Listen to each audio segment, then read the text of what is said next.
আসসালামু আলাইকুম আমার প্রিয় বন্ধুরা, কেমন আছেন সবাই? আশা করছি আল্লাহর অশেষ রহমতে আপনারা সকলে খুবই ভালো আছেন এবং সুস্থ আছেন, আর আমিও ভালো আছি বন্ধুরা। তো বন্ধুরা, এই যে দেখছেন মায়ের বাড়ি এসে নতুন দিনের নতুন আরেকটি ভিডিও নিয়ে আপনাদের সামনে হাজির হলাম। তো বন্ধুরা, পুরো ভিডিওটি দেখার অনুরোধ রইল।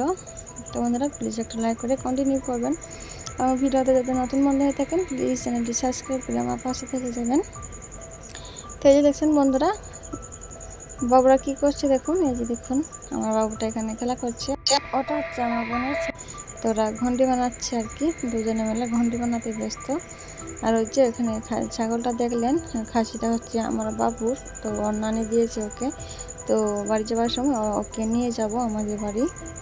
আর এই যে দেখুন, আমার সেই রাজহাঁসগুলো কতটা বড় হয়ে গিয়েছে, তো চড়ছে। তো বাড়ির সামনে দেখুন, সামনের জমিটায় কি পরিমাণ পানি জমে গিয়েছে। আর এই যে দেখুন আমাদের গাই গরু, তো আমাদের গরিবের বাড়ি আর কি। এই যে দেখুন আমাদের ছাগল হচ্ছে এটা।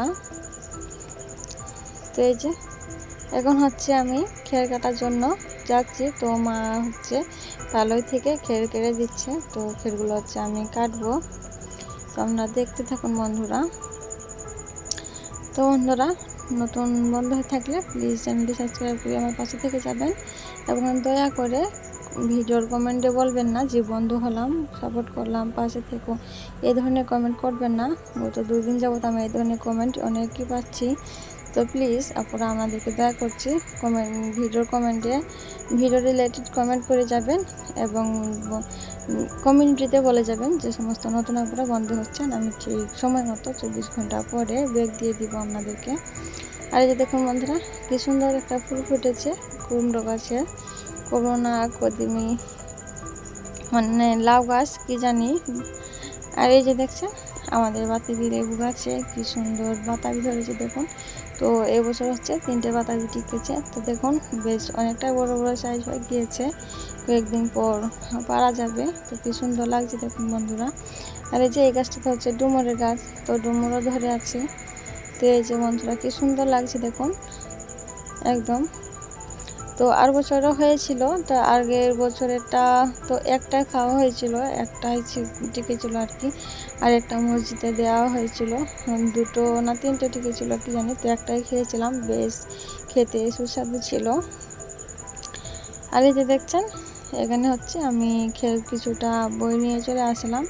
এখন হচ্ছে আমি কাটতে লেগে যাব। তো এই যে আমার খের এবং বটি সমস্ত রেডি। তো এই যে এখন হচ্ছে আমি খের কাটতে বসে পড়লাম, এবং বাকি যে খেরগুলো আছে ওগুলো হচ্ছে মা এনে দিবে। তো আমি বাকিটা কিছুটা এনে বসে পড়লাম খের কাটতে। তো বন্ধুরা দেখতে থাকুন ভিডিওটি কেমন লাগে। ভিডিওটি ভালো লাগলে অবশ্যই কমেন্ট করে জানিয়ে দিবেন কেমন লেগেছে আপনাদেরকে। এবং আমার যে সমস্ত পুরাতন আপু আছেন, আমার প্রিয় আপুরা, যে সমস্ত আপুরা আমাকে ভালোবেসে এখন আমার সাথে আছেন, আমার পাশে আছেন, একটু একটু করে আমাকে সামনের দিকে এগিয়ে নিয়ে যাচ্ছেন, সেই সমস্ত আপুদেরকে জানাচ্ছি আমার তরফ থেকে অন্তরস্থল থেকে অনেক অনেক ভালোবাসা এবং শ্রদ্ধা। সব সময় এইভাবে আমার পাশে থাকবেন বন্ধুরা, আমিও সকলের পাশে থাকবো। তো এই যে দেখেন বন্ধুরা, আমি এখন খের কাটতে শুরু করে দিয়েছি। তো এই যে আমি প্রায় 1.5 পনের মতো খের কেটেছি আজকে। তো 1 পন বলতে বুঝেন কি না জানি না, তো আমাদের এদিকে 1 পনই বলে, পন হিসাবে করে আর কি, হিসাব করে। তো আমি প্রায় 1 পন থেকে 1.5 পন অবধি খের কেটে ফেলেছিলাম একদিনে। তো এই যে দেখুন বন্ধুরা কি পরিমাণ খের কেটে ফেলেছি, এখন অনেক কয়টা আছে কাটা বাকি, প্রায় 1 পনের মতো খের কাটা হয়ে গিয়েছে, আর কয়েকটা আছে সেগুলোকে কেটে নেব পরে। আর এই যে দেখুন বন্ধুরা কি একটা অবস্থা। তো খের কাটতে কাটতে প্রচণ্ড গরম লাগছিলো, সে কারণে হচ্ছে মা একটা ফ্যান নিয়ে এসে, যে স্ট্যান্ড ফ্যানটা নিয়ে এসে লাগিয়ে দিয়েছিল। তার হচ্ছে কাটতে কাটতে কারেন্ট চলে গিয়েছে, তো আর একদম বসে থাকা যাচ্ছে না, সে কারণে হচ্ছে আমি উঠে চলে আসলাম। কারেন্ট আসলে আবার খের কাটতে বসবো। তো খের যারা কাটেন তারা তো জানেনই খের কাটতে বসলে কী পরিমাণ গরম লাগে। আর এই যে এদিকে হচ্ছে রান্না বান্নার ব্যবস্থা হচ্ছে, এই যে পটল ভাজা হবে, বেগুন ভাজা, তারপরে করলা আলু ভাজা, এমনি শুধু আলু এবং মুরগি। আজকে যেহেতু বেড়া আছে আমাদের এদিকে, তো এই যে পোলাও রান্না হয়েছে। এই যখন হচ্ছে একদম দুপুরবেলা খাওয়া দাওয়া শুরু হয়ে গিয়েছে। তো বন্ধুরা, ভিডিওটা আজকে এখানে শেষ করে দিচ্ছি, আর বড় করলাম না ভিডিওটি। তো আশা করছি পুরো ভিডিওটা আপনারা দেখেছেন। যদি ভিডিওতে লাইক দিতে ভুলে যান, প্লিজ একটা লাইক করে দিয়েন। তো বন্ধুরা, ভালো থাকবেন, সুস্থ থাকবেন, দেখাবো অন্য কোনো দিন অন্য কোনো ভিডিওতে। আল্লাহ হাফেজ।